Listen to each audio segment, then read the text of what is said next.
Hey guys, I just wanted to come on here and just talk to you. Yeah, I just wanted to come on here and just, talk about these things I've been dealing with lately. The topic is, why do I keep sinning? Why do I sin? Why do I sin? Why is it so easy? Why is it so easy for me to sin?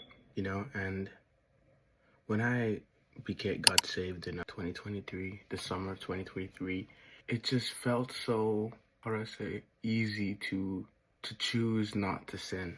If I can say that. It felt so easy to choose not to sin. It felt like my love for God was just, not that it's less now, but it was so much more appealing to me, you know?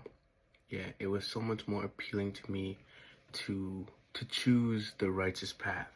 It was so much more appealing for me to put on this new Christian cloak, that covered all of my old bad ways, my old selfish ways, my old jealous ways, my old addictive ways.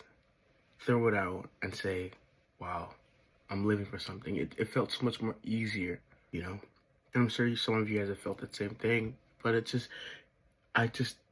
sometimes I just don't understand exactly why. Like, why does it feel so much more easier to choose righteous path earlier on?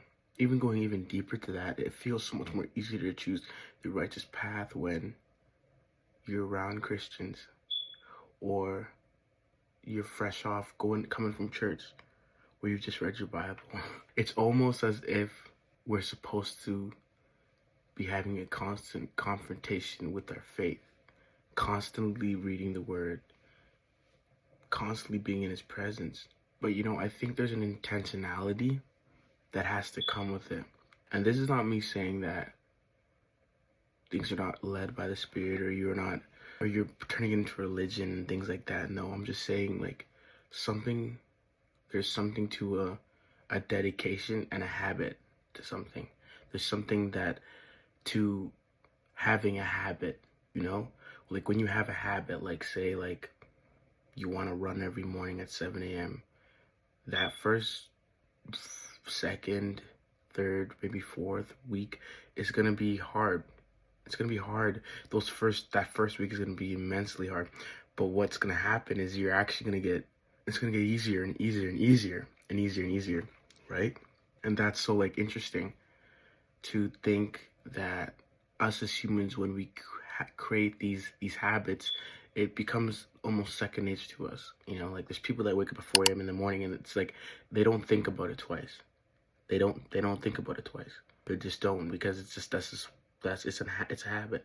So I think, if I can say this, making a habit out of intentionality and intentionally spending, which what I'm saying is intentionally making a habit out of intentionally spending time with our God.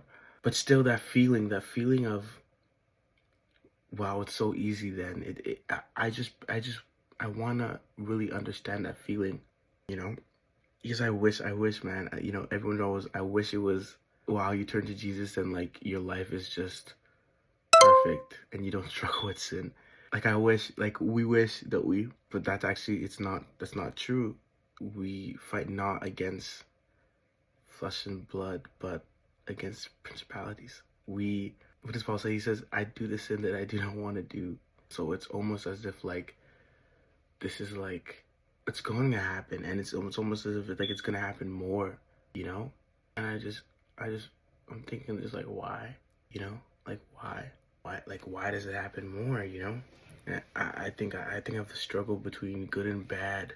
Like, can good exist without bad? And no, it can't. They have to coexist simultaneously. Choosing righteousness has to be a choice.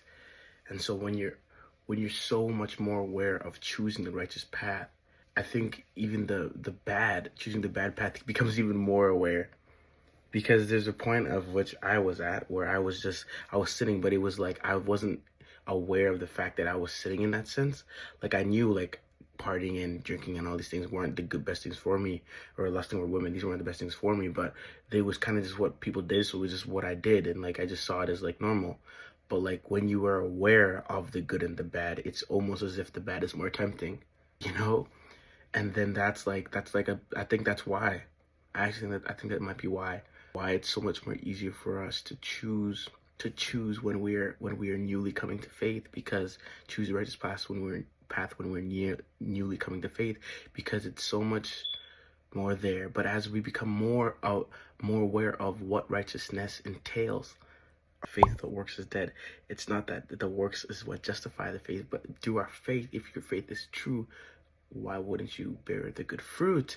And so within saying that, it becomes, when you're aware of the facts that you must embody Christ if you're truly following him, it makes the bad things not more desirable, but it just makes them more apparent, as to say.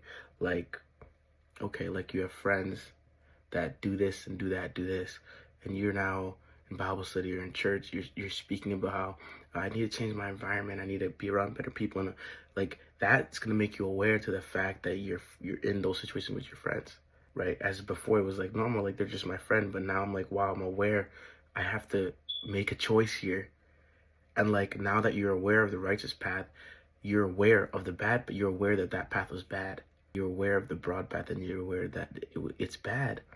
So now you have to make this choice, kind of. And like, wow, it's difficult, man. But what I do know is that we serve a God who forgives. First and foremost, we serve a God who forgives. We serve a God who has his eyes open, his arms open, and then that's what the enemy does, right? He wants us to think that we don't serve a God that does those things, but that's actually exactly what God does. His hands are actually always wide open. It does not mean that we need to abuse his grace, which I think, and I feel like we do it, but I think the true definition of abusing his grace is you get to a point where you are accepting the fact that you are in sin, and you're just like, I don't care, God will forgive me. I think it's more of like a mindset thing that you would have to have that like aligns with that. Like your mindset would have to align with that way of thinking. And yeah, but I always think like, wow, I'm abusing God's grace because I'm not getting it, right? Like, why am I not getting it? Like, why am I not getting it? And that's why I'm not getting it, because intrinsically within me, not to identify myself with sin or a sinful nature, but I do have a sinful nature. Like my flesh is it's a sinful part of me, and I don't hate it, because we shouldn't hate it, but we should be aware that the better path to choose is the godly path, the one that leads to fulfillment, the one that leads to prosperity, the one that lives to a loving life, the one that leads to a life filled with just actually an unsurmountable amount of peace, a life filled with easy yokes. Well, that's what he says, right? He gives us the easy yoke, right? So that is the heart behind it, is like, because we are aware of the righteous path, we gotta choose it. That's why it says, for those who know, it says something about how much you know, you'll be judged upon how much you know. And the more you know about God, the more you know about what it truly means to be righteous. And that's a call to action. It's not a religious action, but it's a call to being an embodiment of what Christ says. And I'm going to be honest, I haven't been doing that. I haven't, in a lot of ways, and I'm going to try and do that, and really understand not the task of being a Christian, but the gift I have of being a Christian. I have the gift of being an embodiment of the perfect man to ever exist. I have the gift to do that. The gift. Like, it's a gift. Like, I get to do that. Like, I get to be a good example. Like, because I'm not, but he changed me. So why am I out here acting like he did it, It's all like that. Like, why am I acting like he didn't heal those parts of me? Why am I choosing the broader path? Why am I? We've talked about why, but I want to shift, and I want to say, I'm going to keep trying, move forward. But what I know is that I serve a God who changes, and he actually sees this. He actually sees this conversation. He actually sees my heart, and he's actually going to lead me in those ways to becoming that man of God that I want to be. Yeah, but yeah, that's real. Yeah, that's really real. Yeah, but that was a pretty good video. I just wanted to talk about that, like, why do we sin? Why do I sin? But yeah, I think I'm gonna start. I'm gonna start. Miles posted a video. I'm gonna start posting more often. You know, maybe doing some reactions, stuff like that. Just really trying to connect with you guys here and being real. You know, if you guys are experiencing things, just feel free to comment down below, email us, whatever, IG, TikTok. Yeah, but really gonna walk through this in 2025. Really gonna walk through it. But yeah, until next time, guys. Peace out.